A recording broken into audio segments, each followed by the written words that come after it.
Gang Hang, good morning. It's Saturday. My name is Matt Baum. I'm the Internet's Joe Patrick. We are the Two-Headed Nerd. We have a show, and we talk about comic books. And then we have another show, we talk about old comic books. And then we have a third show, because we don't have enough to do, where we sit down and we talk to you guys in our Discord. We call it the Gang Hang. Welcome aboard, everybody. There's all kinds of stuff to talk about.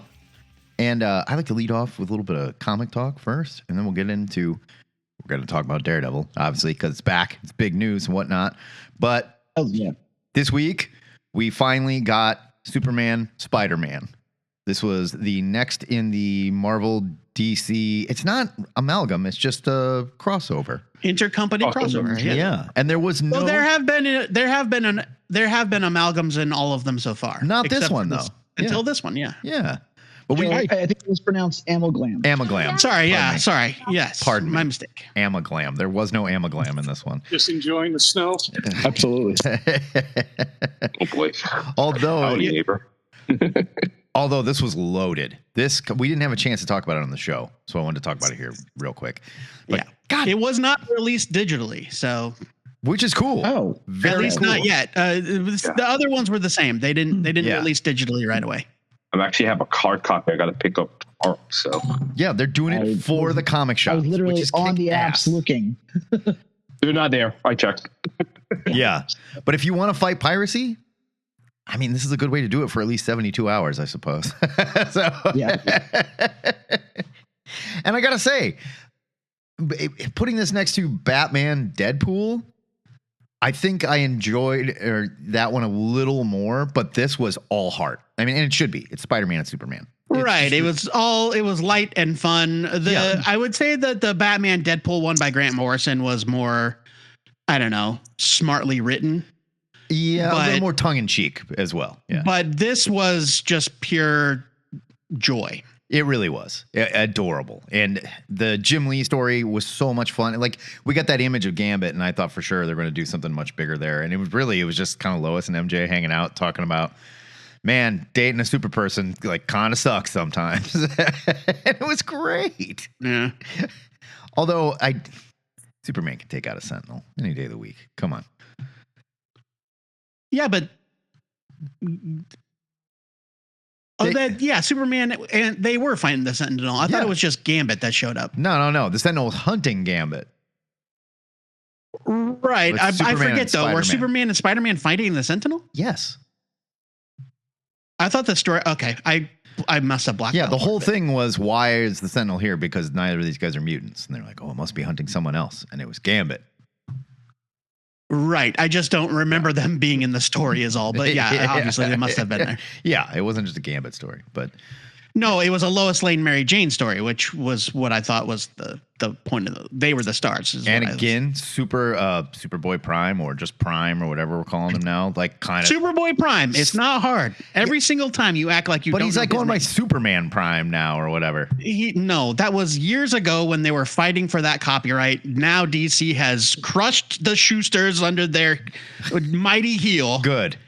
So it's about time they shut them up. Ugh, yeah. Don't get me started. But man, they're really making me like Prime. They're really making me like this stupid character. And it's not just this issue. It was the Superman book that we read earlier this week. Yeah. I kind of can't believe it. I think Williamson is the perfect person for that, because he's such like a smart fanboy. Yeah. You know, like he knows all the stuff. He's like the next generation Mark Waid in that way. Exactly, like, right. 100%. So you've got like him. Is someone talking? Can you not hear? No. Brian? No. Oh, log out and log back in real quick. We can all hear. We can hear Brian. Yeah. Yeah. Then I can hear. That's just you, JD. Damon. I can hear Damon. Oh. Yeah, I don't tell you. Well, that's weird. Log out and log back in. That's very peculiar. Sorry, Brian, you were saying. JD has to pay for the premium edition if he wants to. There you go. Discord is paywall. There you go. Sorry, JD, you hit the paywall. No, I like this, the Superman parts of that, like the KO stuff with Superboy Prime. Like, he's just like, he's charming, and there's like, because there's something likable about him, right? Like he's a super powered version of like a comic book nerd who is He's just like the audience insert character. But it works so well. And it has not worked before. Like there are many stories where it's like they don't get how to balance it. But I think Williamson, and Dan Mora, it's like, God, like what more do you need? Like I was, not to sidetrack, but thinking about Dan Mora drawing 2 or 3 books of DC and he's doing Transformers at the same time, like he's got to be like a studio of people. Yeah. Like it's Dan Mora is 3 artists in a trench coat. The Dan Mora Collective. Yes. It's crazy how good he is. And there's so much work that he's putting out so consistently. And like some of the books look a little different. It's like he's not like, it's not like, John Romita Jr. where it's like, you need 5 books from me, you got it. And you're like, oh, I wish we hadn't. I wish we had one good one. This is 4.5 too many. Yeah, no, he's great. So yeah, he's the perfect guy for that Superman book, and Williamson is too. And having that character kick around, and now he's like the new Superboy from Death of Superman. No, I'm Superman. Like, I know, guys, I've been here before. I know what to do. It's a really fun angle on him. Yeah, it's great. He's like the Ferris Bueller of DC Comics, right? Essentially, right? If Ferris Bueller had murdered a bunch of people and then turned into a nice guy. So, well, it happens. I mean, you don't know. Entitled to a face turn, right? Sure. He's what's funny is that there's a character in Marvel that has a very similar origin and motif to Superboy Prime. And again, it's something Marvel doesn't do as well as DC because Gwenpool has the same shtick. Yeah, kind of. Yeah, agreed. But Gwenpool is more like, Gwenpool, Deadpool, whatever. It's like this wacky, almost Bugs Bunny fourth wall breaking, whereas Superboy Prime is just kind of talking to us. Yeah, but Gwenpool's thing is that she's from the real world. She read the comics. I didn't know that. I didn't know it was that direct. Yeah.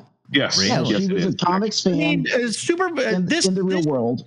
This issue, this most recent Superman aside, where there was kind of this wink introduction, Superboy Prime does not normally talk to the audience. It's just that he comes from a universe where the DC heroes are comic book characters. Fair. Yeah. So is Gwenpool. Right. Fair enough. But they're making by no means am I making an advocation for Gwenpool as a good character. I'm just Gwenpool has had her moments. Yeah. She's fine. West Coast Avengers. Right. Under the right writer, Gwenpool is fine. It's just that I think there's a lot of cynicism about Gwenpool because she was a character that Marvel tried to force into existence because she was Gwen Stacy got drawn as Deadpool on a variant cover and the fans freaked out. That's not really a great origin for a comic book character. Well, it's right up there. But then they had to bend over backwards to create a different character because she couldn't be Gwen Stacy. How is it any different than is in a video game, or like whatever? I guess. I suppose that's true. They do that crap all the time. But you don't like those characters either. No, so. I really don't. No, I don't give a shit. And Superboy Prime, remind me, this character Superboy Prime was created during the Crisis on Infinite Earths crossover. And he was the Superboy from the Golden Age. No, Superboy Prime is from the real world, quote unquote. Oh, that's right. Okay. Where Superman, Batman, Wonder Woman, these are all just comic book stories. Okay. He came out, he was born to a family of last name Kent. And he had black hair and blue eyes, and his parents, thinking it was hilarious, named him Clark. Well, shocking, he developed superpowers, and that's where Superboy Prime comes from. Okay. It's a very silly origin. It's very silly, yes. But I guess it's better than was on a variant cover. But he's not a version of Kal-El from another Earth. He is a human boy named Clark Kent. Well, he's perfect. He's not even Kryptonian. He is... they may have done something to add some sort of alien heritage, but I forget. But no, I don't think so. Okay. I'm checking on that real quick, but I don't think so either. Well, because we read a story. We read a story a while back that was like fleshing out Superboy Prime's origin, and I don't remember. He is a hero. He's a jaded reflection of Superman coming from a world where superheroes only existed as fiction except for him. Yeah. But he didn't always have powers. He had powers. He developed powers as a teenager when he met Superman. Okay. Because Superman ended up in his universe. He was born. But wasn't it? Didn't we look it up one time for the show? And it was like Superboy Prime comes from a universe where all of DC is a comic book except for the planet Krypton. It's something very stupid. Krypton existed. He is a child of Lara and Jor-El of the planet Krypton. So he is from Krypton, but that's something they added later, I think. Yeah. In the meantime, they put him on a rocket ship. They sent him to Earth. He's the only super person on that Earth. That's the thing. And all the other characters are comic book characters.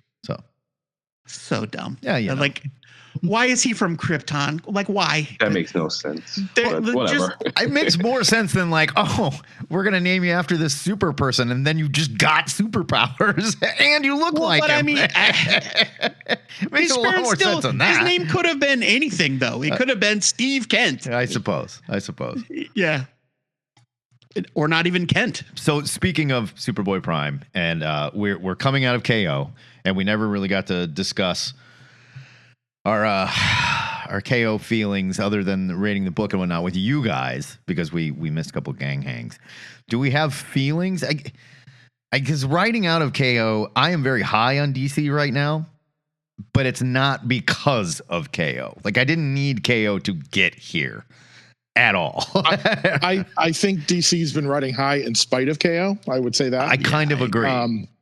I think we get to the end and it's a clumsy mess, because that's what Scott Snyder is really good with, simple ideas. Yeah. And this is just not in his wheelhouse. And it's like the art's kind of messy.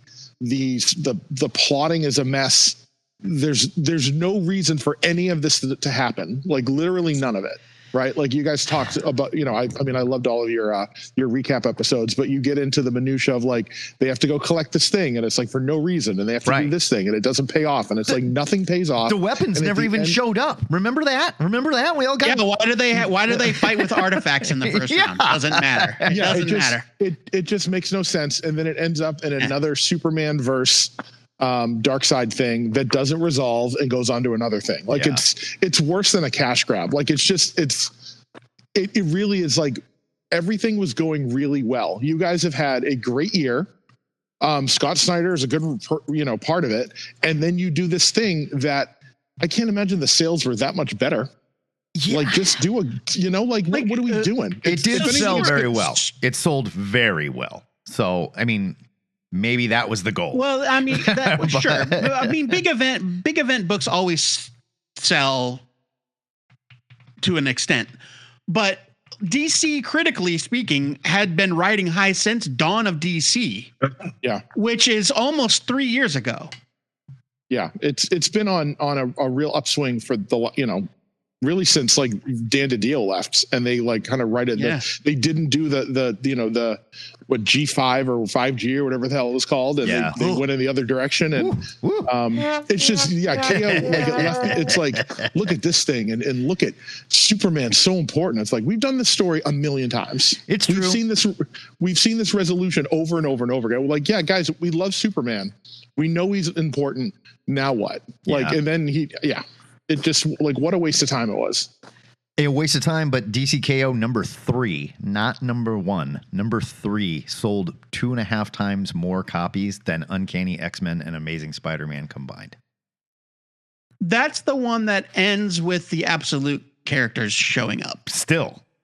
Yeah. I mean, I'm just for Jesus context. Christ. Like, was it dumb? Yeah, I totally agree, Brian. I like being further removed from it. I thought the final issue did the thing that they wanted to do the whole time, where they're like, see, it's not just clinking action figures together. It is this kind of big Kirby-esque thing, and it's good versus evil, which we're all like, oh, No shit. Like, oh yeah, Superman's the good guy and Darkseid is the bad guy. Got it. But you're absolutely right. It ended with just like a curse you, Superman. You've beaten me again, but I'll be back with an entire army of multiversal amiglams that I threw together that are also fighting. Like, okay. You know? I just, from a point of view of like, you know, if I was buying these books as a retailer and I have to shelve them, right? I got to have copies and have all these things. And I'm having good progress with the DC books for the first time in a really long time. And then you get all this stuff like that crossover issue with the Homelander and all that. Like they're going to be sitting in dollar bins. That's like legitimately one of the worst comic books I've read in the last 5 years. It was terrible. It's really, really, really bad. And I just think it like they earned so much good faith with like putting out good comics. And then you do this like schlocky dumb thing. And with very little, it was something that could have been a single issue. It could have been like zip through the thing, I don't know, an 80-page giant size story. Instead, it's spread over months, and it's just this whole one thing. You could have done a weekly March Madness. Yeah. 36 or 32 seed fighting tournament and have it be like, hey, everybody loves March Madness, right? And then it would be over. Yeah. Yeah, it would have been more fun that way. This was just really kind of dragged out, and there's a ton of plot lines going in different directions. And if I was a retailer, I'd be like, I don't know, like sure, the sales are good, but those books aren't free for them to sell. You know, like they got to pony up a big chunk of cash and hope they sell. And they have to roll the dice. And when you look at it, they don't know. When you look at it all together, it's not like they had some amazing editorial idea. Like, say what you will about the Secret Wars, for example. Think of the Marvel Secret Wars. They had a full idea fleshed out. We're going to do this big thing. Crisis on Infinite Earth, another perfect example. They're like, we're going to do this huge thing. It's going to change DC Universe. All the books are going to pay attention to it. It's going to be... You're not talking about the 80s Secret Wars, are you? Yeah. Sure. That was a tie-in to a toy line. That was an advertisement. Sure, it was, but the way it was executed, it wasn't. I mean, they did it. They nailed it. It changed the Marvel universe. When was the last time you read I'm not Secret saying it's Wars? great. I'm just saying you can tell they got all the editorial in one room and said, we're going to do this thing. This is the plan, and this is what happens. Right. KO. But, I mean, here's the difference. The key difference is that when Secret Wars started, let's just say it was May of 1984. Sure. The heroes went onto the Beyonder ship, and then in June of 1984, they came out of the ship and they went, man, wasn't that wild? And nobody knew what the fuck was going on. They didn't have to wait a year for it to be over. Sure. They were just able to roll with it. Spider-Man was wearing black. Nobody fucking knew why. Right. I'm just saying they had a plan and it executed. It did not feel like they were making it up as they went. And there were several parts of KO that I will grant you. That literally felt like they made it up as they went. Omega Speed. Anybody want to tell me what the hell that is? What the fuck? Matt, it's the opposite of Alpha Speed. The only part of this entire thing with all the issues that tied in that actually I think did anything was those Williamson issues of Superman. Yeah. Like they told because he's a good writer. It's like it's crazy. Like Scott Snyder is not a good writer. He's like a meme machine, but that's not the same thing. I think that maybe we were a little bit more generous on the shows, but the only real essential tie-in was Superman. Pretty much. Yeah. The only other tie-in that I would recommend without reservation is Justice League Unlimited, but you did not need to read DC KO. No, it had nothing to do with KO. And I still don't totally understand why they had to go to hell in that book.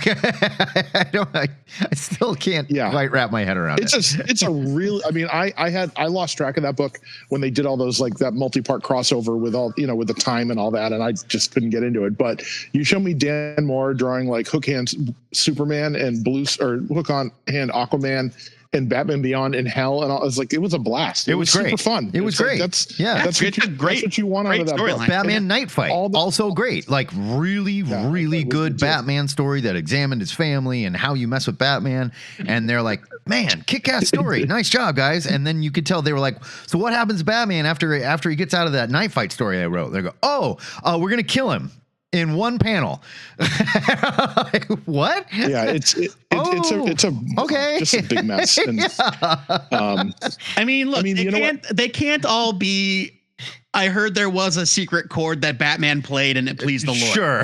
Okay. Like DC dark death metal or whatever the fuck it was, where Batman had to strum on his guitar. Yeah. I mean, that sucked too, but we know why that sucked for the same reason. But, and I will say one last thing about it is that I was surprised that Matt did not like that Green Lantern wrestling issue, because I thought that was super fun. Maybe it's because me too. It was. I like that character. He's pretty funny. I have a page of art from that issue that has Maul from the Wildcats on it. I think he's too close to wrestling. He's too close. No. It's not that. It's not even that. It's not that. Because like the character is funny. I just think it was a weird place for it, and the issue was too long. If you want that character to show up and do a funny thing and leave, fine. But I don't need to follow this character. I don't need wrestling in my comics, you guys. I think he's going to be in subsequent Green Lantern issues. Like, I think he's like around. Yeah, like, he's right, because he's stuck on the DC. Jeremy Adams loves in the him. Universe. Jeremy Adams created him and loved him. This was him setting up his stuff, and I appreciated it, because it was at least it felt like it had a point to it. You know, like, it's like, all right, show me Kyle Rayner. Yeah. Looking exhausted in a locker room, fighting those dudes, the guy who looks like Macho Man and whatever, and Hulk Hogan together. Sure. Like, it's fun. It's stupid. Like, it's all stupid, but like, it was, but that, like, and Jeremy Adams is a really smart writer, and he's using all his characters and doing stuff with it. And this wasn't new. It was like a like, if you've read his DC work, you can see it all like tying together, and it's like, that's really fun. Like, that's what the legacy stuff of DC is. That's what it's supposed to be. It's not, this is the most wild thing you've ever seen. It's like, all right, but does it connect to anything? And Snyder stuff doesn't connect to stuff. No. It's just like his own mess and whatever. And then it ends with Pandora. Like, good snap. I didn't even see that anywhere else, Joe. Like, I didn't see anyone mention that. Oh, no, I did a search for, I had to do a search for DCKO and then Pandora, and then I found the people that were like, that's Pandora. It's crazy. But I think that unless you're like looking really hard, you're gonna miss it. That's definitely her. There was a ton of Jeff Johns story. worship, everyone's exhausted, right? Like, it's second to last panel. Like, but there was a ton of Jeff Johns worship in KO, and I don't totally get it. Like, I love Jeff Johns. He wrote some great stuff. Jeff Johns also wrote a bunch of middling bullshit for DC, and the stuff that they're like celebrating in KO is kind of the middling bullshit. Like Pandora, for example. Like, nobody cared about that. No one gave a shit about that. So, and like the new 52 stuff that he did, like, I mean, sure, the Green Lantern was going on and it was great, but like, it was paying no attention. Green Lantern was barely different. Right. It wasn't paying any attention to that other shit. It was, I don't know. I don't get it. But it's sold. No, I agree. And people love it. I think that there's a lot of like mid to late aughts nostalgia going on from some writers, and they're nostalgic for the wrong things. Because it was 20 years ago. Yeah, I know. It's really rough. Okay. Speaking of Lanterns, is Lanterns the next release in the James Gunn cinematic thing? Yes. Supergirl is in July, and the Lanterns is what, August? Yep. Okay. I couldn't remember the order, but it's Lanterns and Supergirl are the next two. So let's talk about Lanterns for a second while we're here. Let's talk about Lanterns. I'm interested. Yeah. I don't know. I don't think not a lick of green in that entire trailer. I don't think anybody that watched that trailer went, yeah, that's what I was expecting. You know what I mean? I will say, I mean, I'm interested in the idea that I would love something to be good. But there's nothing in that trailer that I didn't get from that still of them walking on the street like a year and a half ago. Yeah. Right. Yeah. It's like animated. It's like a GIF of that. Like, we've seen it. Like, there's the trailer I saw, he puts the ring on the dashboard. No, it's true, but you don't really like. other than him saying, mentioning Chip the squirrel, like there's nothing there. Right.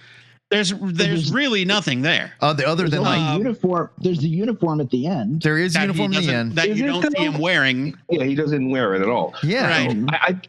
The drab olive uniform. Yeah. Yeah, no, that's the thing. And I think, for better or worse, they're trying to show us the tone. And here's the thing.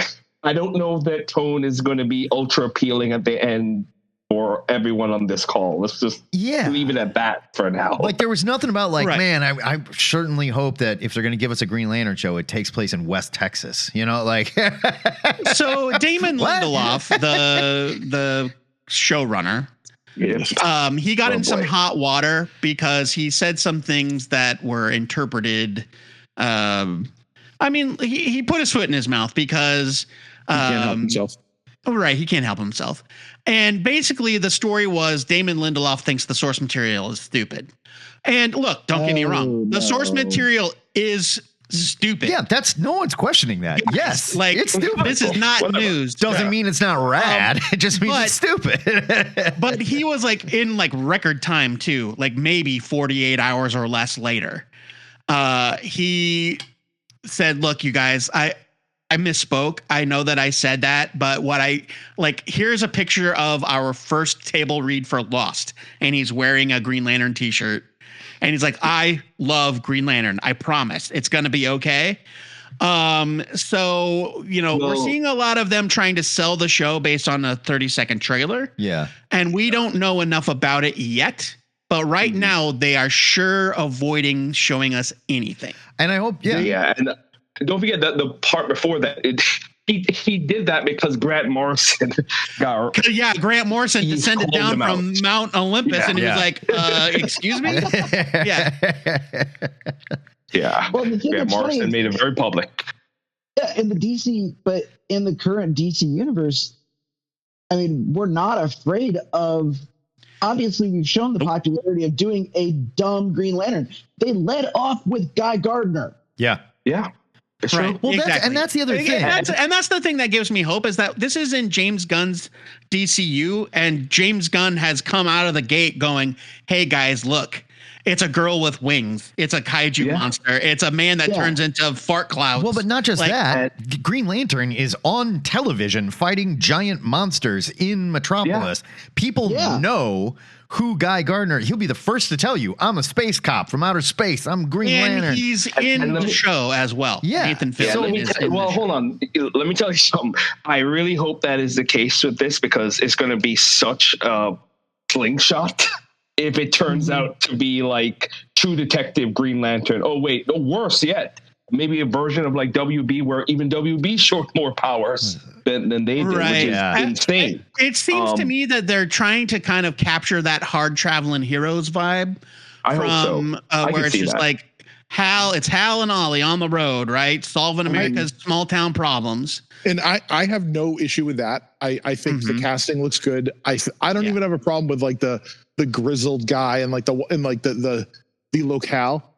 There's literally a scene where Hal flies away and he's not green. Yeah. Like he's not, there's no special effects. Yeah. There's no glow. And it's like, that's why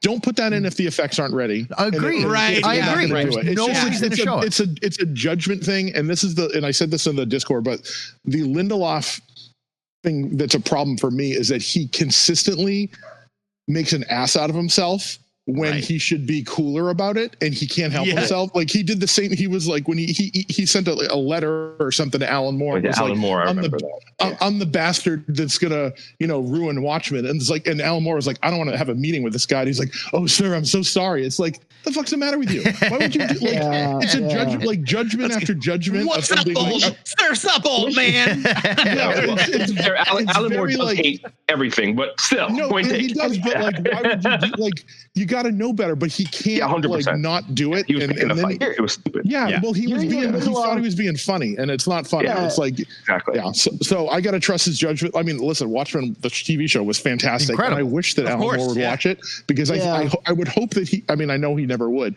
but like it's a love letter to him, and it's very nice, and it's a fucking great show. But him Lindelof being like, "Oh, I've stuck it in again." It's like, have some judgment. Alan Moore, hearing that he said that to Alan Moore, all I can think of is just Letterkenny. I'm just like, I wish you weren't so awkward, bub.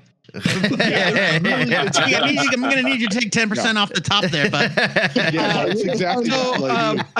Alan Moore seems like the sort of person that has a scrying pool inside of his living room instead of a television. So if he were to tell me that he's never, like, he doesn't own a TV, I would believe him. Sure. But he'll never watch it. Yeah. Right. Exactly. Yeah. He's got that ball that Saruman has in the Lord of the Rings movies. He squints at a cauldron. He just squints at a cauldron. Yeah, exactly. Sure. So, John points out in the chat that I don't think that they're going to glow when they fly in the DCU, unfortunately, because Guy did not glow when he flew in Superman. That's true. He did. Oh, interesting. Oh, man, I have a horrible theory about this. If they really go off the rails about Guy. So he's going to be in the show, right? Right. So he's going to show up. Know exactly when. We don't know if it's after or before. But there's a rumor that that there's this big mystery and whatever in town, and it may involve the murder of a Green Lantern, potentially Guy Gardner, or the apparent death of Guy Gardner in the very beginning. And I'm going to be like, if that happens, I'm going to be like, oh shit, this is not. Oh man, I've actually seen. I've seen stills of like all three lanterns together. Oh really? And, I'm hopeful. Yeah, I am hopeful. They've actually shown different versions of Guy's uniform. He's not wearing the and this is stupid. My headcanon on this is the whole like toned down version for Hal and John is just that they don't want to admit they're Green Lanterns because they don't want to be associated with Guy. So John also says, I think it might be Alan Scott that is the one that's killed, and that's his costume in the closet. Yeah. And I think cool. My only counterpoint to that, John, is that I have seen a still of Kyle Chandler in that outfit. Well, maybe he's naked and he has nothing else to put on. It's not in the trailer. Outside, and obviously, like a lot of Green Lanterns have the same uniform. So, I mean, it could be they could be investigating the murder of a lantern. Yeah. But I have seen a picture of Kyle Chandler in the outfit. Yeah, and look, it's just not in the trailer. I'm fine with the hard traveling heroes vibe and whatever, and that's an amazing story. But the reason that story worked so well is because there was a bunch of Green Lantern shit in space first, right? And this was a departure from that. This was Hal's coming down to Earth. Hal's going to do something with his street level friend, and it was like, oh, wow, this is a real change for Green Lantern. You don't start there. You don't start with the hard traveling heroes. Also, Ollie Queen is the perfect type of character you would want for something like that. I'm not saying that they can't make it work with John, but come on, it's perfect. Like it's a great counterpoint because you have the all-powerful space cop with ironically the most powerful weapon in the DC universe, right? The power ring, and then you have a guy with a Paleolithic arrow. And I don't know. We'll see. I am a little worried, but I also understand. Like we were talking about the last Green Lantern movie recently in the Discord as well, and about how they leaned into it. They leaned into it. They're like, all right, Green Lantern space cop. All right, here's Oa. Here's all the space shit. We had a lot of fun. We had a lot of fun with Kieth in the Discord, but the gist of the conversation was, of all of the problems with the Green Lantern movie, reverence for the source material was not one of them. No, they went full on. I mean, the version of Parallax aside, like they went full on. Yeah. And when you do that, they just did everything wrong with it. It can be an equal and opposite problem. So I think and so was horrendous. But and another thing, Gunn said, like, don't expect every project to have the same tone because what fun is that? True. Yeah, so I'm not worried about the tone so much as what the marketing department has shown me is a complete fear of the source material. Right. And again, it's marketing. We're catering to a different audience. This is the HBO prestige TV audience. It's not even the theater going audience. Yeah.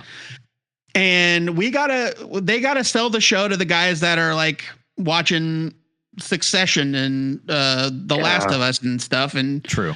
It feels like they're trying to pull in the True Detective crowd. Yes, exactly right. And the Friday Night Lights crowd, the ballers and audience. the Landman crowd, and like anything that's set in a dust bowl, come check it. I don't know. We'll see. The same people who marketed Peacemaker. I don't know. I mean, the jury's definitely out. I will say though, think about Peacemaker. Yeah. When we saw the trailers for Peacemaker and shit, we were just like, oh yeah, that's the goddamn Peacemaker. Like, I can't believe how stupid this looks. I've got to see this. This is going to be amazing. James Gunn invented his own version of Peacemaker. Well, sure. We know for sure. We read those comics. Yeah. But it's in lockstep with his version from the Suicide Squad movie. 100%. Mm-hmm. And I was totally fine with that take on Peacemaker. Peacemaker is a dumb character. I'm okay if he is a dumb character, like for real. Sure.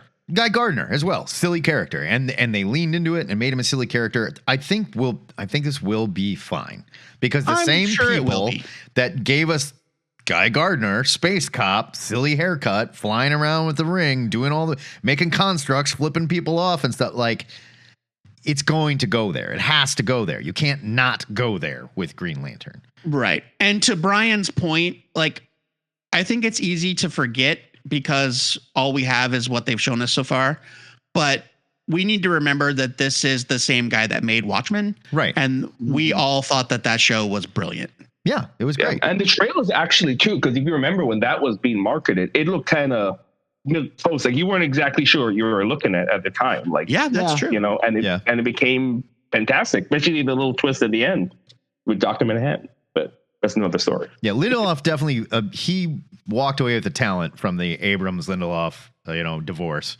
So I think we all found out like who the guy was. And yes, he's a doofus. Yes, he's very awkward, but he's a strange dude. Yeah, but good at his job. But brilliant. He is brilliant. I'm about to say he's good at what he does. Good at his job. Let's stay on TV and switch over to Daredevil. We got let's end on Daredevil. Okay. And let's switch over to Invincible season 4 because we've got Jimbo here and he wants to discuss it. It's fan-friggin-tastic. Invincible just keeps getting better, by the way. Again, Kirkman just steering the ship when you let the creator do it. I am told Jim says that they're getting into now what is the first original story for the show, which is the Damien Darkblood arc. Which is not an adaptation of anything that was in the comics. And they introduced Hell and Satan. Yeah, they did. Oh, yikes. Yeah. How's that going so far? As far as not having any source material to go off of, how's it going? I think it played with your expectations because you're like, oh, these are demons. These are bad people, creatures, magic, voodoo, whatever. And it totally didn't. And they're like, no, they're just beings that live under the earth. And this is Satan. And Mark's like, the Satan? He's like, well, no, not like the Satan. Nonetheless. Yeah. Yeah. Please, Mr. Satan was my father. They're sort of doing a Mephisto thing. We're like, well, yeah, he's a devil, but not like the devil. Yeah. It's fun. Yeah, it's good. This season was great. Like, it's one of the best shows. And this does it all come out at once? They did 3 episodes and now it's weekly. So okay. So it's still coming out. Yeah. 40. Yeah, they're still pumping them out. But yeah, I don't know. I mean, if Kirkman wants to mess around with this and add stuff to Invincible lore, do it. Fine. I'm in. Let's go. Like some of the criticism that I saw was like, well, they're doing it out of order and they're doing it too fast and whatever. Bullshit. This is his chance to go back and revisit the story. And he said straight up, he's like, there's things I wish I would have done different in the comics. There's things I was forced to do in the comics and I didn't want to do. Now I can tell it any way I want. And Damien Darkblood is rad. I love the design of this character. It's very Hellboy inspired, but it's like John Constantine Hellboy kind of. Yeah, Hellboy in Well, Hellboy wears a trench coat, but yeah, you know what I mean. Like a detective. Yeah. Clancy Brown still is the voice. Still Clancy Brown. Oh yeah. Love it. Yeah. It's Love that dude. It's fantastic though, and everyone should be watching Invincible. And friends I have that don't even read the comics are like, should I pick this comic up? And I'm like, what did you say? And they're like, does this work? Do people actually watch things and then want to read a comic book? Like, yes, go pick it up. Which is funny because like the same people had the exact opposite reaction to The Boys, which I think is a great show. I really like The Boys, and The Boys is coming back real quick here. But they had the exact opposite reaction where it's like, yeah, this show's fun, kind of gross. I don't think I want to read the comic. And I'm like, the comic's so good. It's so great. Like if you like the show, you should. And they're like, You know something? I'm going to tell you because I get this is a minor aside from The Boys because I am firmly in the camp that after rereading it and watching the show has surpassed the comic. The show is definitely surpassed the comic. No question. In my opinion. Yeah. Yeah. Like they were like shallow caricatures for a lot of these characters that are becoming into their own on television series. Sure. And I get it. Yeah, Garth Ennis was telling a particular type of story. Yeah. It's fine. But they're just two different things is the thing. Garth Ennis I get it. was making fun of comics. Yeah.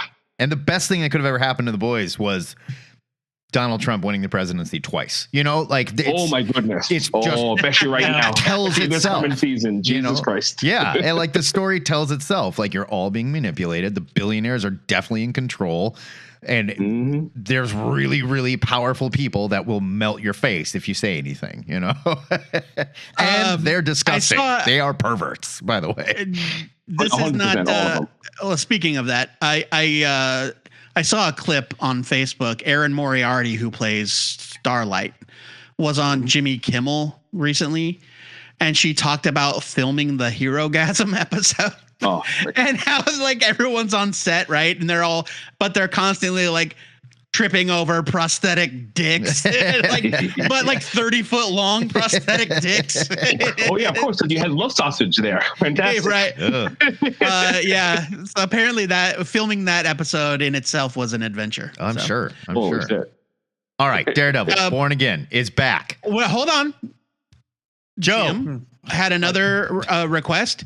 Winter anime season has wrapped up. I didn't even know that was a thing. What does that mean? Right. Well, there's 4 seasons, Joe. Okay. And so wait, hold on. Can you name one of them is called Winter? Yeah. So So generally anime, like when animes are released, are divided up into seasons. So usually you'll get either 12 to 13 episodes during a season, and sometimes they'll do double seasons if it's a longer one. But we just had this technically is winter season wrapping up, and it was probably the most like loaded season of quality stuff we've had in a while. But Jujutsu Kaisen season 3 is like movie level quality every episode. No one knows how they did it. We don't know like where they buried the bodies. It was absolutely wild. Like I'm familiar with the concept of episodic television being told in seasons. I just didn't know that there were they all start. So like this Sunday will be the last of the winter, and then starting Monday will. So it's not different than American television where it's just like a free for all sometimes. Right. Yeah. They're pretty set because they still get released on television, so they have pretty set scheduling. And anime takes so long to do. They generally don't go veer off that. Sometimes you'll get extra, like you'll do double seasons. But most of the time it's just 12 to 13. So like Sentenced to Be a Hero, which was really, really good. Fucking great. That show is great. It was great, but we only got 12 episodes. So it's, we're done with that until, next season comes out. But that is also a manga, an ongoing manga that's been around. It was a short story converted to a manga. Oh, okay. All right. So speaking of manga, I'm trying to get through some stuff here, but you mentioned that the finale of Chainsaw Man was not what people were expecting. Well, it just ended really, really abruptly. Tell us a little bit about like what was the feeling? It just stops. Abrupt. It just stops. Like it didn't tie anything up. But does the story not conclude or? Jim, do you want to like? It was a very Sopranos kind of ending from what I thought. I was like, oh, wasn't it like something like it was all a Fade to black? dream? Essentially, they did something along those lines. Like, yeah, it looked kind of odd. Jim, are you still there? I think he lost his audio. Oh no, we lost Jim. All right, well, yeah, he's gone. yeah, it just kind of ends, and Oh, that's a shame. yeah, I don't know. I still really liked Chainsaw. Yeah, but it was a choice There? too. It was like I have no idea why they did that. What? But just based off- Jim, Is he back? you're back, What? Jim. Sorry. You're back. Yeah. Okay. So there's a big twist coming up if you guys have it, like that ends on part 1 because the Chainsaw Man may not be the Chainsaw Devil and has a very unique power. And the way the power, I mean, okay, a lot of people don't read this, but his main power is whatever the Chainsaw Man eats gets erased Right, from existence. right. Okay. So the ending is eating himself and freeing Denji of everything. But that resets everything to the beginning where he meets Denji. So is it like, did it all happen? A lot of fans speculate prior to the chapter he was eaten by the Dream Devil and they're in the dream and this is a Denji dream. But if you're going to do that, why are you ending on part 2? And so people are pretty pissed. Yeah, it was a snow globe moment. So. Yeah. Snow globe. Oh, got it. Yeah. Yeah. So Patrick Duffy, you wake up and found Patrick Duffy in the shower. Yeah, exactly. It may or may not have happened at all. So yeah. It's I don't know. well, but also you spent the whole story learning like, yes, this kid is cursed or whatever, but this is how he learned to be who he is, and he grew up like doing this. He became an adult. It made him, and then they're like, nah, he didn't do it. Well, the Chainsaw Devil's like, man, you're only happy in hell. Like you can't be living this. We have fulfilled our contract. Yeah, I want you to be happy. So sort of a happy ending. But he goes back to being a devil hunter. Like the first chapter starts again. Yeah, he's saved by a different person, and you're like, well, the fuck, man. Like I don't know. It's so wild. So that reminds me a little bit of if you guys are familiar or heard of the BioShock games, where there's this like cyclical storytelling where it's like worlds within worlds, but there's always a lighthouse and there's always a girl, and and it's a different story, but not really. And how can you break the cycle? And well, it turns out the only way you can break the cycle is by letting somebody drown you in the river. So that's interesting, but I can understand how that would be frustrating if it's not really clear what he was going for. Yeah, it's so strange. And Fujimoto, the author, has just been like, I'm tired of gunning these deadlines. I'm tired of drawing.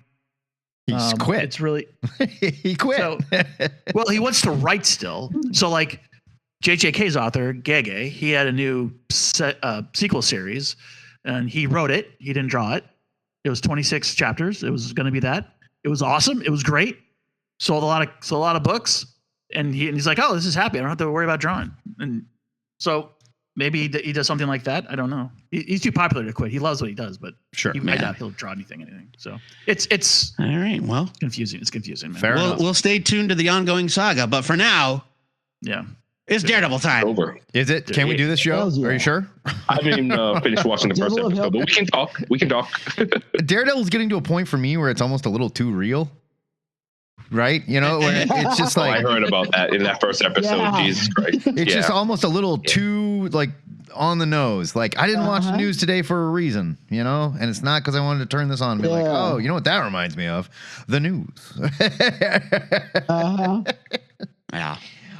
So Daredevil Born Again is back. We got one new episode so far. And Matt is in an all-black costume. Finally, after a decade of me begging, 2 D's on his chest, a red D on his chest. Yeah, and it looks great, baby. He's with Karin. They wrapped up his romance with Heather Glenn. She's in a dark place. Yeah, no, she's fucked up. Yeah, she's working for the mayor, right? She is messed up. She's making bad choices, which is a hallmark of Heather Glenn, the comic book character. And so, things are in a bad spot. No Frank yet. No. But we're just kind of getting back into things now. We got a little bit of Gabagool Boy and time jump too. We had a time jump, so like they've been laying low. 6 months they said is all. So it's 6 months since the formation of the Vigilante Task Force. Karen's they're not out getting there out as alive, doing right? very bad. So I gotta say, the two highlights for me are the new costume. Actually, 3: the new costume, the fight scenes, and Matthew Lillard. Matthew Lillard. Lillard's great. He's great. Up scenery. Oh man. Yeah. And he, like in his loafers and his glasses and his like tech bro vest, and he's just like a douchebag. I couldn't tell if he was going to like stir up trouble for Fisk or go to Berkshire Hathaway week. Yeah, like I'm not sure where they're going with it, because like at first we thought, and maybe he does work for like the twins that were in the Chips of Dark. He works for Val. No, he works for Val. He works for Valentina. Is that what it is? He's just like full on like okay. They say her name twice. That's right. That's right. So he's going to turn on the Kingpin, though. It's going to be a problem. It's like the Kingpin's a useful idiot. Well, they're going to find out. No, he's not. Like the Kingpin is there to follow orders. Sure, that's going to be the problem. Because he's because the Kingpin does not follow orders. No. Right. Fisk does that so well. Yeah. That's going to fall apart fast. I don't think there's any way that either of the women in Matt's life get out of this season alive. There's no way. I mean, I won't be surprised if Heather dies, but I think Karen's going to make it. I don't know, man. I don't think you can have Matt being this happy. There's no way. Nope, not Daredevil. But he's not technically. No, he's making out with her and kissing her. They're just like loving. Yeah, it's no way. I mean, yeah, they found love in the trenches kind of thing, right? She's going to die. But the other thing, I think the other key point of this episode is he's not Matt. Yeah. That's true. I mean, because he got outed right, as Daredevil. Yeah. Well, he didn't get outed as Daredevil, but they basically just said, she asked him at one point after their sparring match, like, do you miss it? Do you miss being Matt Murdock? Right, but there's also the implication that like Matt could not just like roll into the law firm. Well, no, he went underground. Yeah, he had to pick up a file folder. Like they're after him. Yeah. Well, no, yeah, but also he says to Cherry, he's like, because Cherry asked him, he says, you got to come back, and he's like, I can't. I don't want to put her at a risk. I don't want to put her at risk.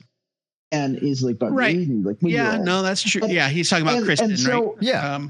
Yeah, and there's the implication that he could. This is an active choice by Matt, which I think is important storytelling, because balance has always been Matt's kryptonite.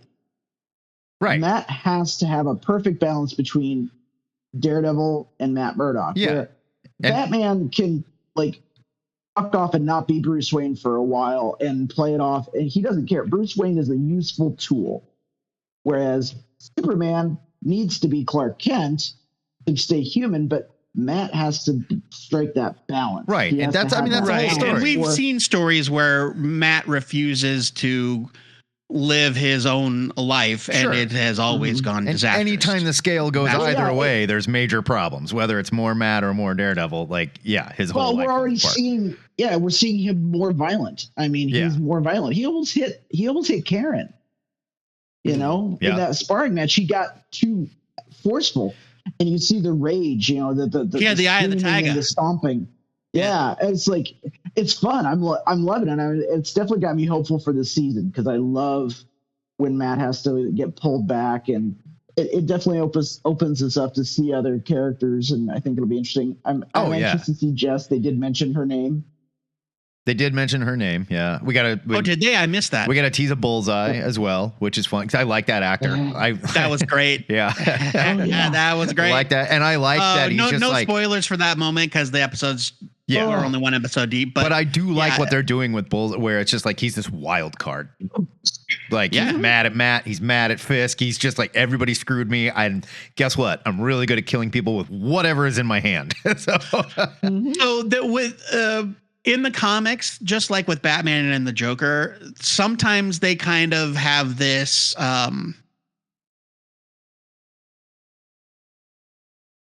where where no, not respect, where it's almost like the Joker is in love with Batman. Not in a romantic way, or where it's like this deep bond. Yep. Yeah. And I think that they play with that with Bullseye and Daredevil in the comics as well. Sure. And I think it would be interesting if they kind of did that where like so obviously Bullseye, like, not to spoil too much, but Bullseye thinks he's doing Matt a favor. Yeah. Why did he do it is the question, Yeah, I think the thing with that is, and they've done this in the comics too. There's been this longstanding thing with him is that nobody kills you but me. Well, but also they both want to take. They both want to take Fisk down because Fisk was the one that sold Bullseye out, and so he's he's like, hey man, we got to team up and do this together. And Daredevil's like, you're a fucking psychopath that murdered my friend. No, and it's gonna be that's gonna come to a head. Your ass off a building once. Yeah, and I do love that Fisk's like. His vigilante force or whatever, they are going full on vigil. They're wearing like shoulder pads. They're dressed like Namekians. They got Punisher skulls. I know it's full Marvel vigil. But I agree with you, Matt. There's the whole, like, it's a little too real. Like when they go into that Greek restaurant. Yeah. And it's like, oh, this feels. Oh yeah. Like this. Yeah, it's ice without masks, basically. So yeah. I don't know. I'm super excited for where this goes, and I'm happy with it. And it's less and less important to me that like this ties into like Spider-Man at all. Quite honestly, I don't think that Daredevil is going to tie into Spider-Man. I think that Daredevil is going. I think that. Let me back up. I don't think that Spider-Man is going to have anything to do with the Daredevil show, but I do think that Daredevil is going to appear in the Spider-Man movie. I do as well, but they have to say something about Mayor Fisk and whatnot if they've got like characters from his they probably office. Will, Matt. We've had one trailer. No, true. That's true.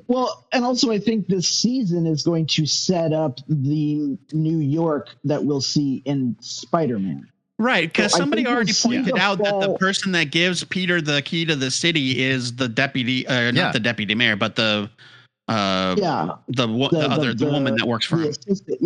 Yeah. But and I think the main thing we're gonna see is we're gonna see the fall of the task force, and we're gonna see it replaced by damage control. Damage control is gonna come I would bet something like that is gonna happen. This was mismanaged. This was horribly handled. Yeah. So the federal government, Val's going to come in and say, we need to take care of this. Yeah. Like you had a good thing going, Fisk. You lost control of it. We'll take it from you. They're going to try to co-opt it and turn it into a nationwide thing. But and they're going to soften it. It's going to be damage control instead of the vigilante task force. And we're going to get that. And the smarmy Wonder Man guy is going to show up. We've seen scenes in the Spider-Man trailer where he's talking to members of damage control and things like that. And there's no sign of the vigilante task force. So my guess is something goes very wrong. And Lillard's like, all right, we'll take it from here. Thanks. So one thing that some people in a Facebook group I'm in were talking about is this idea that Matthew Lillard is playing a version of a character from the comics, and obviously that Mr. Charles is not his real name, and they make that joke in this episode. And so now people are wondering, who is he from the comics? And somebody said, what if he's a version of Henry Gyrick? Which I thought was intriguing, but I don't think Henry Gyrick would go to any meeting ever and be this like casual, like no. Gyrick was never Birkenstocks and flannel, Yeah. Also Gyrick, he is a bad guy, right? But he's also, I don't think he's evil. I think he believes in the power. At the end, he was evil. Yeah, he worked with Orcus. He did work with Orcus, didn't he? Gyrick never had this level of power, of quiet, confident power. He was always kind of keyed up and kind of anxious and stoogy. Yeah. But I mean, my question, my response to that is, does Lillard really have any power, or is he the sort of like Gyric's, one of the most famous moments in Gyric's comic history is where somebody asks him, you know, where do you get off doing that, or where do you get the authority? And he says, I'm the government, mister. And it's like, well, okay, but you work for somebody else. You're somebody else's stooge. Yeah. You're doing somebody else's dirty work. Like, I don't know that Lillard actually has power, or if he's he's fulfilling a role. His whole thing is right, but his whole thing is that he's not working for the government. And the whole idea of being Mr. Charles is that he could be any one of multiple Mr. Charleses because he is a ghost. He doesn't exist. Gyric was a very public figure. Yeah, Gyric's a government Charles stooge. is not. Yeah, and for sure. Being a CIA spook is more, you know, your power is in what you can make happen. Gyric was a pencil pusher. Right. Yeah, and Charles is an operative. I mean, he's straight up an operative. Yeah, and Gyric did press conferences. Gyric would go on CNN. You know, like Gyric was a government figure. Yeah. This guy doesn't exist. He's the one that showed up and told the Avengers how many paper clips they used. Lillard doesn't exist. He's not here. He is not here in any official capacity. No one knows who he is. He does not exist, and he's just here to help.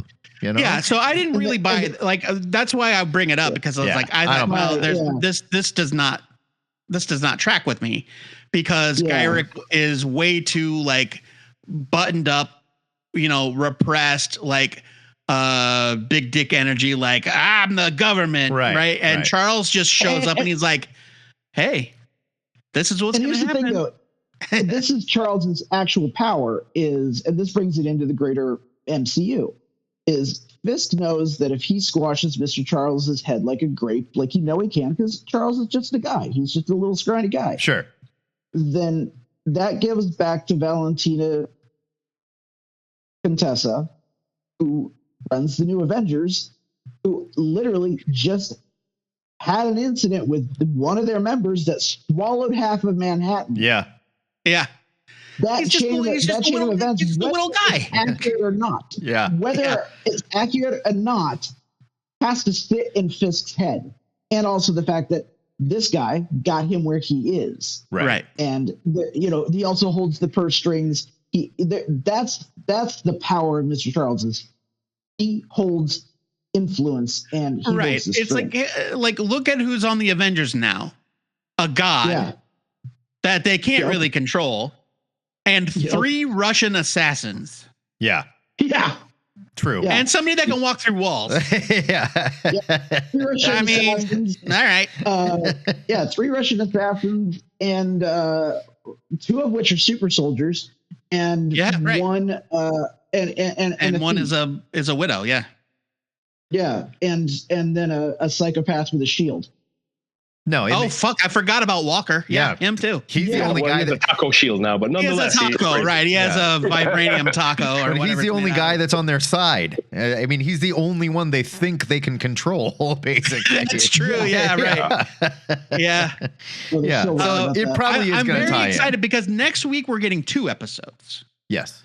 I'm not sure why that's the schedule, but they must be trying to get it all out before Spider-Man. Because they needed to end in time to have a week between that and the Punisher special. Oh, right. Yeah, because they would have ended up on the same day. Which, the Punisher special. Yeah. None of us saw this coming, right? There was no mention of this. No, I think they announced it. They announced it a while ago. Okay, I don't remember. But this is like the first they've mentioned anything about it. Yeah. Officially. And it's going to be kind of late, but it's here. I think it's a 90-minute. It's going to be a 90-minute, similar to which is essentially a movie special. Yeah. And then it's going to be Spotlight thing, right? Marvel Spotlight. Mature rating. Yeah, and full mature rating. Yeah. So Frank will get to be Frank. Love it. I love it. This is exactly what we should be doing. We don't have to have major blockbuster movies for all these characters. Like more of that. Let's do it. Please. One shot, baby. Where's my Night Thrasher show? Marvel? Come on. I didn't have the MCU writing the ship before the comics division on my bingo card, but I'll take it. Yeah. Yeah. Well, jury's out. We'll see what happens with Spider-Man. All right. Before we get out of here, we lost Sam Kieth last week, like right after we ended the Gang Hang. News came out that Sam Kieth had passed. And I went in and like busted out some old Sam Kieth work because I just hadn't really thought about the dude for a long time. And I was looking at the Marvel Comics Present stuff that he did with Wolverine and Ghost Rider and shit. Man, like it just, you forget how fucking wild this dude's. He did more than one. He did more than one arc. One was just Wolverine, but then he did one that was Wolverine, Ghost Rider, and I think Cable. Cable shows up. Yeah. But it was mainly Wolverine and Ghost Rider. Yeah. And like, God, and I'm just looking at his style and I'm looking at the other artists that I think of, like when I think of weirdo artists today, guys with big, strange, instantly recognizable style. And I don't think Trad Moore. Yeah, Trad Moore is a good example, but even Trad Moore, I don't think he comes close to touching what Sam Kieth was able to did with his art. And we did not get a lot of output from Sam Kieth. In my mind, there was all this Sam Kieth. There really isn't. 6 issues of Sandman, 28 issues of the Max, or 35, I forget how many. But I mean, less than 3 years of the Max. Yeah. And like that's Sandman stuff. And like some minis here and there. Zero Girl, a couple of Batman minis. His Sandman stuff. Like he just rolled into that office and was like, yeah, I can do this. And they were like, okay, you're the only one that can tell this story. I mean, his Sandman stuff to me in my mind, it was a successor, kind of a passing of the torch from that 70s era horror art like Bernie Wrightson. Yeah, not that absolutely. Like Bernie Wrightson's art is different, but I think that there's a vibe to Wrightson's work that Sam Kieth also had. Yeah. And it was like, okay, he's the next generation of that. But then like if you look at his stuff in Sandman compared to his stuff a few years later when the Max came out, it's totally different. Oh yeah. And like 100%. We're literally only talking about like 3 or 4 years. Yeah. I mean, the way he drew Sandman versus the way he drew like the Incredible Hulk or the Max or Wolverine, like right. He went full bananas with his style after that. And I totally forgot that there was such a small amount of his work out there. And like, what was that guy doing? What else did he do? Whatever he wanted, I guess. I don't know. I don't know. I just hadn't thought about him, unfortunately, until he died. And I was like, oh man. Yeah. And not so we didn't, it didn't occur to us when we were recording the main episode, but instead of Wonder Man, obviously, so next week we're doing a Sam Kieth, we're doing a Slack Issues episode because I have never read the Max. And I have read the Max, and I cannot tell you what it's about. So, I think that's true of most people that have read the Max. Yeah. Really? Yeah, there's a little controversial stuff, but it was good. I have never read the Max, because I was a diehard superhero kid, and I just never entered my sphere. Man, but I'm excited to dive into it. I picked the first art, what would have been the first trade back in the day was 6 issues. It's the perfect amount. We're going to dive into it. I remember getting that Darker Image one shot and seeing the Max and just Darker Image. Need this everything in there. I was just like, whoa! It hit me straight in the crotch. It was like, first oh my god, Death Blow in that comic too. Oh yeah, Jim Lee's Death Blow. Oh my god. I was so freaked out about everything in that. I believe we also got a Shadowhawk in that. Well, Darker Image. Or no, Shadowhawk was Darker Image was the like first appearance of the Max, but it was definitely the first appearance of Death Blow. Yeah. Oh my god, that book. But I don't remember other than those two. I don't remember what else was in it. All right. R.I.P. Sam Kieth. We hardly knew you, brother. Oh, the cartoon. Yeah, John. Let's not forget that the cartoon. Yeah. Which is basically a shot-for-shot adaptation of the comic. Which, again, not sure what it was about, but we're going to read the first 6 issues and see if we can make heads or tails of it. There's little minions with no eyeballs. Yeah. I know that. The villain, Little blobby until you find out about Mr. Gone, because like I said, the controversial stuff is all there. Yeah. I don't want to spoil it for you guys, but it's fun. It was fun. He was definitely, we'll get into it. He was definitely touching that girl inappropriately. There's no question. So anyway, let's just leave it at that. Yeah. You'll see. All right. We got to get out of here. Good gang hang. We'll see you next weekend. Everybody get out to your No King's Day protests. I'm heading to one right now. It's going to be a good time. That's why Brian had to bounce. He posted some pictures. For now, Two-Headed Nerd. Signing off, y'all. Bye, guys.